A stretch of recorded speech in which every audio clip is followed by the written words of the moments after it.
Hello, what's up? Ako pa muli si Robert Travel and Vlogs, Arangkadang Pobre. So mga karangkada, dito po ngayon sa Our Lady of Lourdes Grotto Church. Dito lang ngayon matapuan sa Del Monte, Bulacan. Nagsaliksik ako sa church na ito ay tinayo noong 1968 at binuksan ito ng 1965. Ang nagmamayari nito ay mag-asawang Horacio Guason, Anita Didote Guason. Nung pumanaw na ang mag-asawang Guason ay pinamahala nito ng kanyang mga anak. Sila na nagpatuloy at nagpapaganda nito. Tara mga karangkada, pasukin natin. Ito pala ang Our Lady of Lourdes Grotto Church Shrine ay dinonate pala ito sa mga anak ng may-ari nito sa Diocese ng Malolos, Bulacan. Kaya sila na ang nagmamahala nito. Kaya dinadayo ito na nagliliboto dahil pinaniwalaan ito ay sagrado at milagroso. Kaya mga karangkada, samahan niyo ako sa aking pagpasok. Magdasal po tayo at manalangin. Unaway gabayan niya tayo sa ating malikha.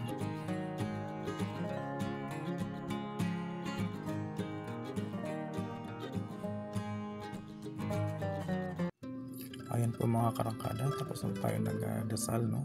Ito pala nga Grotto Shrine. Sa pagsapit hamal araw o Krisma ay dinadayo ng mga nagdidibuto. Kung saan na lugar ay tradisyon dito ay nagyayapak o nakapaa umpisa sa paglakad sa kanilang lugar. Nakapaa sa paniniwalang mabawasan ang kanilang mga kasalanan o surtihin sa kanilang pamumuhay. Mga karangkada, hindi biro ang taong nagpipinitensya dito dahil ay sobrang init, saka umpisa sa gabi naglakad hanggang abutin ng umaga. Sa paglalakad, gutom, pagod ang maranasan mo dito dahil tayo mga Pinoy subok na sa ating paniniwala. Ay mga karangkada, tapos na tayo na po simpan. Mga karangkada, pasok tayo dito sa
mga karangkada, ito yung batong ano. Pwede ka litong pumasok yata. Babatain.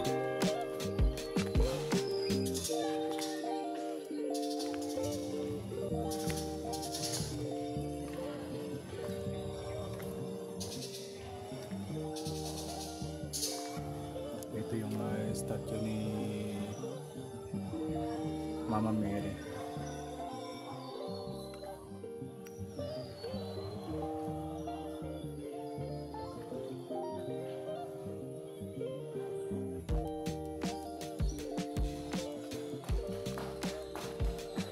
Labas na rito sa unahan. Kaya tayo dito.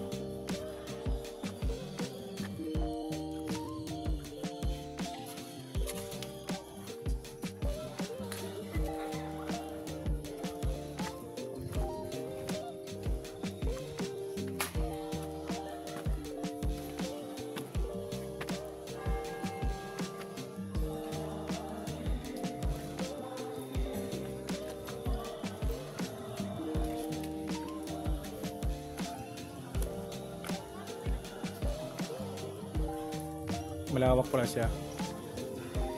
Yung ano pa lang ito yung entrance pa lang ito. Tingnan natin anong mayroon. Tingnan natin kung anong mayroon dito sa dulo.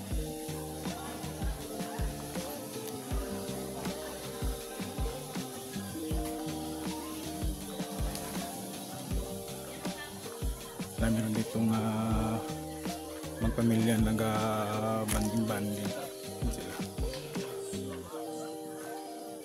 Kumakain sila.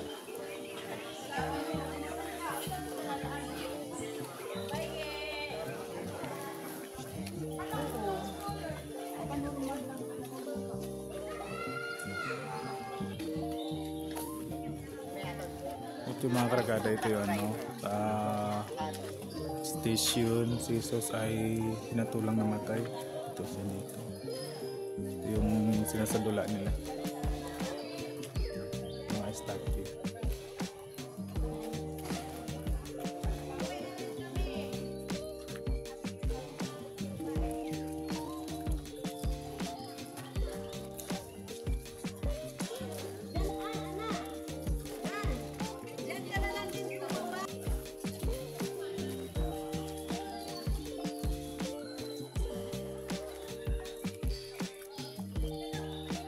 Dito tayo sa unahan pang ano nga meron dito.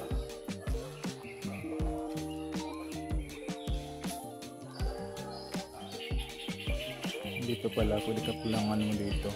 Yung natanaw nyo dito, pwede ka palang magbaong kayo. Yan yung mga yan, mga kaarangkada, yan ay malalayong lugar na pumunta rito.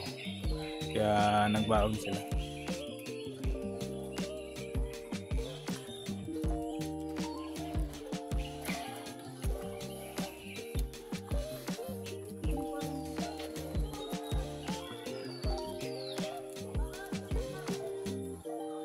Ito naman station sa station to, si Jesus ay hinatangan ng cross. Ito tayo, yung sinasadula dito.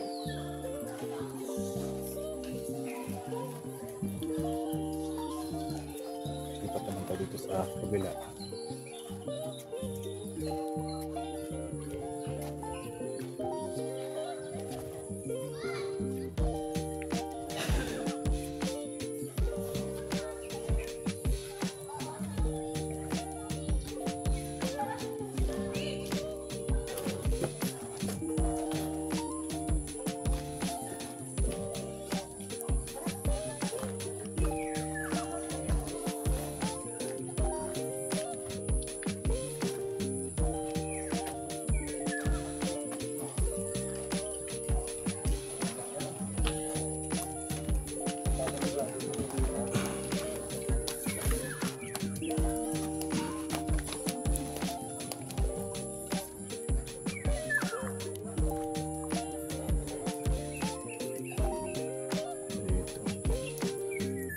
Malaking statue ni Papa Jesus.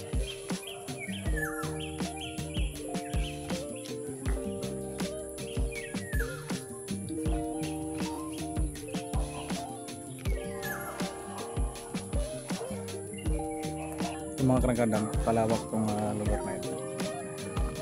Tayo sa malawak siya.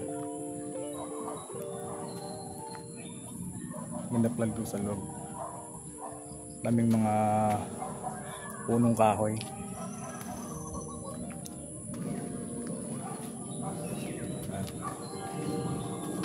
Ano dito? Maganda dito. Maramdaman mo yung lamig ng simoy ng hangin.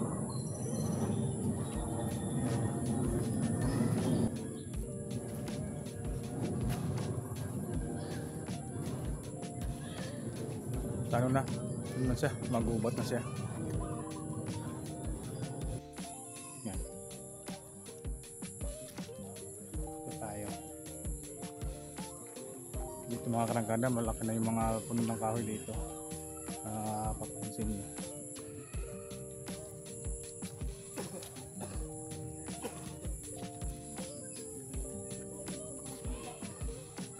Kasi atin ko napapansin, di ba kapag Doon tayo papasok.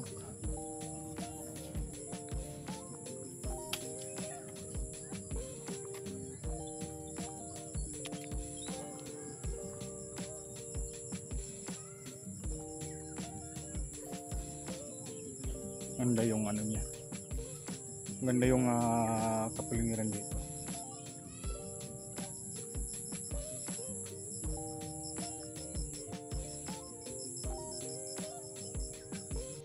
Ito na yung ito na yung pinaka-dilim na siya.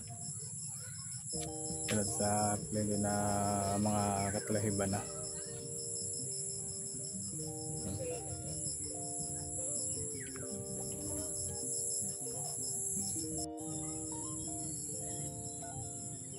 Napakatahimik nitong lugar.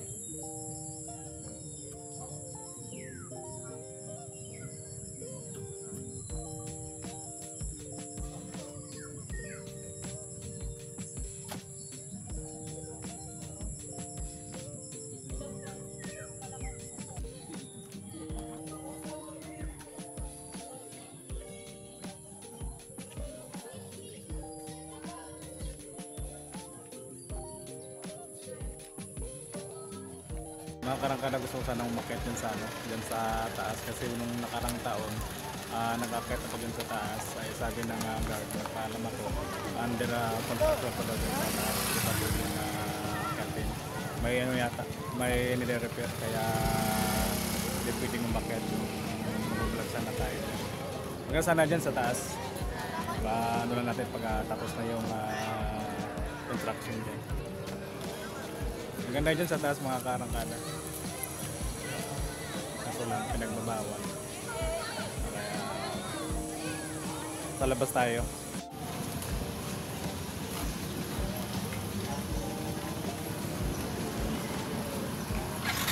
Ayan po mga kaarangkada ko, maraming salamat po sa inyong panonood sa aking pag-tour sa inyo sa Our Lady of Lourdes Grotto Church Shrine. Sana nagustuhan nyo ang pag-tour ko sa inyo. Hanggang sa muli, ako muli si Robert Travel and Vlogs, Arangkadang Pobre. Bye bye!